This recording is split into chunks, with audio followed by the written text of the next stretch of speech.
ഉള്ളത്. കല്യാണം കഴിച്ചു, കുട്ടികളുണ്ട്. ഭർത്താവ് അത്യാവശ്യം ദീനനുസരിച്ച് ജീവിക്കുന്നയാളാണ്. എന്നാൽ കുറച്ചു നാളായി ഇസ്ലാമിൽ തന്നെ വിശ്വാസമില്ലാത്ത ഒരവസ്ഥയാണ്.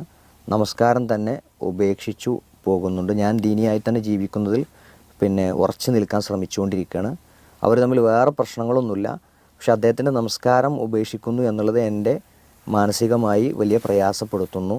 എന്താണ് ചെയ്യാൻ പറ്റുക എന്നുള്ളതാണ്. ഈ നമസ്കരിച്ചിരുന്ന ഒരാൾ പിന്നെ നമസ്കാരം ഒഴിവാക്കുക എന്ന് പറയുമ്പോൾ അതിലെന്തോ കാര്യമായ ഒരു സംഗതി അയാൾക്ക് സംഭവിച്ചിട്ടുണ്ട്.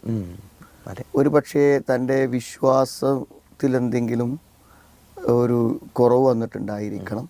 അതല്ലെങ്കിൽ വേറെ എന്തെങ്കിലും മനസാക്ഷിക്ക് യോജിക്കാത്ത എന്തെങ്കിലും പ്രവർത്തനങ്ങളിൽ തെറ്റുകളിൽ അയാൾ ഇൻവോൾവ്ഡ് ആണെങ്കിൽ എന്ത് ചെയ്യും? സ്വാഭാവികമായിട്ടും അയാൾക്ക് ഇതിനോട് നീതി പുലർത്താൻ കഴിയില്ല. അപ്പോൾ അതെന്താണെന്ന് പരിശോധിക്കണം. അയാളൊരു അവിശ്വാസി എന്നുള്ള നിലക്ക് ധിക്കാരപൂർവ്വം നമസ്കാരം ഒഴിവാക്കുകയാണെങ്കിൽ ഒരു മുസ്ലിം സ്ത്രീക്ക് അവരെ കൂടെ ജീവിക്കുന്നതിന് ഇസ്ലാമികമായ ചില തടസ്സങ്ങൾ ഉണ്ടല്ലോ. അപ്പം ആ നിലക്ക് സാധാരണ ഇങ്ങനത്തെ സഹോദരിമാരൊക്കെ ചെയ്യേണ്ടത് എന്താ വെച്ചാൽ, ഇവരോട് തെറ്റാനും പിണങ്ങാനൊന്നും നിൽക്കണ്ട.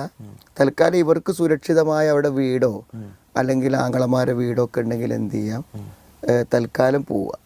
എന്നിട്ട് ഇവരോട് പറയാൻ നിസ്കരിക്കാത്ത ഒരാളുടെ കൂടെ ജീവിക്കാൻ പറ്റൂല്ലേ എന്നുള്ള കാര്യത്തിൽ എനിക്കൊരു ചെറിയ സംശയമുണ്ട്. അപ്പം അതൊന്നും എനിക്ക് ഒന്ന് ക്ലിയർ ആക്കണം എന്ന് പറയാം. അപ്പം അത് ക്ലിയർ ആക്കുന്നതിൻ്റെ ഭാഗത്തിൽ ഏറ്റവും പ്രധാനമാണ് ഇയാൾ ബോധപൂർവം ഒഴിവാക്കുകയാണോ നമസ്കാരം. അപ്പം അത് ദീനിയായിട്ട് ബോധമുള്ള ഒരാളുമായിട്ട് സംസാരിച്ചിട്ട് അയാളെ ആ നമസ്കാരവും കാര്യം ബോധ്യപ്പെടുത്താനും അയാളെ തിരിച്ചു കൊണ്ടുവരാനും പറ്റും ശ്രമിക്കണം.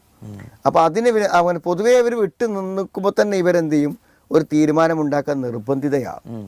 കാരണം ഞാൻ എന്ത് ചെയ്താലും ഇവൾക്ക് പോകാനൊരു സ്ഥലമില്ല, ഇവൾക്ക് വേറെ ആരുമില്ല, അതുകൊണ്ട് ഇവിടെ നിന്നുകൊള്ളും എന്നൊരു വിശ്വാസം ഉണ്ടെങ്കിൽ എന്താണ്, എൻ്റെ ദീനിൻ്റെ സംരക്ഷണത്തിന് വേണ്ടി ഞാൻ ഏതറ്റം വരെയും പോകും എന്ന് അയാളെ ബോധ്യപ്പെടുത്താൻ നല്ലത് ഞാൻ പോവാണ്, ഞാൻ ഇങ്ങോട്ട് വരില്ല എന്നൊന്നും പറയണ്ട. തൽക്കാലം എന്ത് ചെയ്യാണ്, ഈ വിഷയത്തിൽ നിങ്ങളെ കൂടെ നിൽക്കുന്നിടത്ത് എനിക്ക് ചെറിയൊരു സംശയമുണ്ട്. അതുകൊണ്ട് അതിൽ ആധികാരികമായൊരു മറുപടി കിട്ടുന്നത് വരെ ഞാൻ വീട്ടിലൊന്ന് പോയി നിൽക്കുന്നുണ്ട് എന്ന് പറയുമ്പോൾ അത് തീരുമാനമാവാനും അയാളെ കാഴ്ചപ്പാട് എന്താണെന്നുള്ളതും അയാൾ എന്തുകൊണ്ട് നിസ്കാരം നിർത്തി എന്നുള്ളതൊക്കെ അപ്പോൾ മനസ്സിലാവും. ഇതാണ് അതിൻ്റെ ഒരു പരിഹാരമായി തോന്നുന്നത്.